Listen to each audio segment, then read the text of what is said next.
General Mohammad Ziaul हक एक अहम शख्सियत जो पाकिस्तान की सियासत और मुल्क की तकदीर का मौरख रहा है।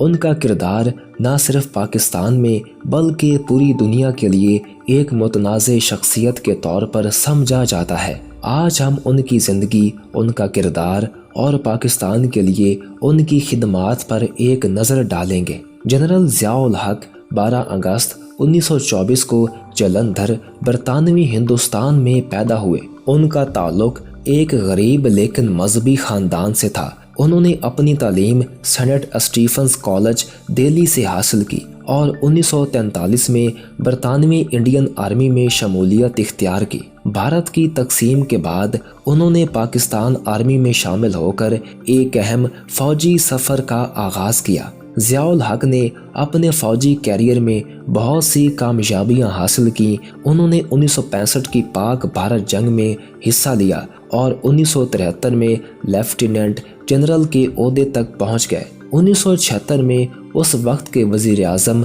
जुल्फ़िकार अली भुट्टो ने ज़ियाउल हक को चीफ ऑफ आर्मी स्टाफ मुकर्रर किया। यहाँ से पाकिस्तान की सियासत का एक नया दौर शुरू होता है। 5 जुलाई 1977 को ज़ियाउल हक ने मार्शल लॉ नाफिज करके भुट्टो की हुकूमत का तख्ता उलट दिया। उन्होंने अपना एक नया दौर शुरू किया जो अगले 11 सालों तक मुल्क पर कायम रहा। जनरल ज़ियाउल हक का दौर एक मार्शल लॉ के तौर पर शुरू हुआ, लेकिन वो सिर्फ फौजी हुकूमत तक महदूद न रहा। उन्होंने अपने दौर में पाकिस्तान के सियासी, समाजी और मजहबी ढांचे में गहरी तब्दीलियां लाईं। सबसे बड़ा कदम उनका इस्लामाइजेशन का एजेंडा था। ज़ियाउल हक ने शरीयत के कानून को नाफिज किया, हदूद आर्डिनेंस का आगाज़ किया और तालीम और मजहबी रियासत को मज़ीद मजबूत किया। इस्लामी कदरों का नफाज, सूद से पाक बैंकारी निज़ाम का क़याम और ज़कातो उशर के कवानीन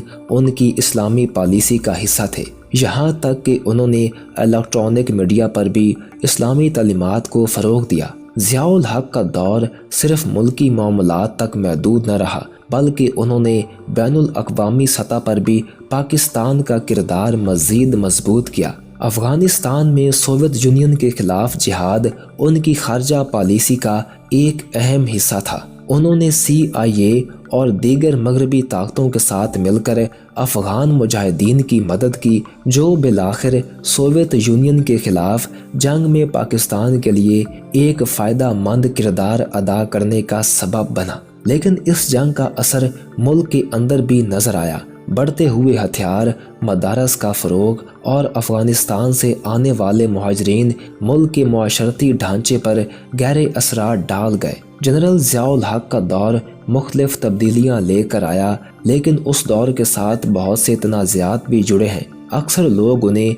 भुट्टो की फांसी का जिम्मेदार करार देते हैं। 1979 में जुल्फ़िकार अली भुट्टो को एक मुतनाज़े फैसले के तहत फांसी दी गई, जिसने मुल्क में नफरत का एक तूफान पैदा किया। ज़ियाउल हक का जमहूरी निज़ाम को दिखावे का बनाकर हुकूमत करना और सियासी जमातों पर पाबंदियां लगाना भी मुख्तलिफ हलकों में तनकीद का निशाना बना। वो एक ऐसे लीडर थे जो जमहूरियत के मुखालिफ समझे जाते थे। 17 अगस्त 1988 को एक हवाई हादसे में ज़ियाउल हक की मौत हो गई। इस हादसे में कई दूसरे अहम फौजी अफसरान और अमरीकी सफारतकार भी हलाक हो गए। इस मौत के पीछे बहुत से साजिशी नज़रियात सामने आए, लेकिन असल हकीकत आज तक एक राज ही है। ज़ियाउल हक की मौत के बाद मुल्क एक नए दौर में दाखिल हो गया, लेकिन उनकी इस्लामाइजेशन और अफ़गान जिहाद की पॉलिसियाँ आज भी पाकिस्तान की सियासत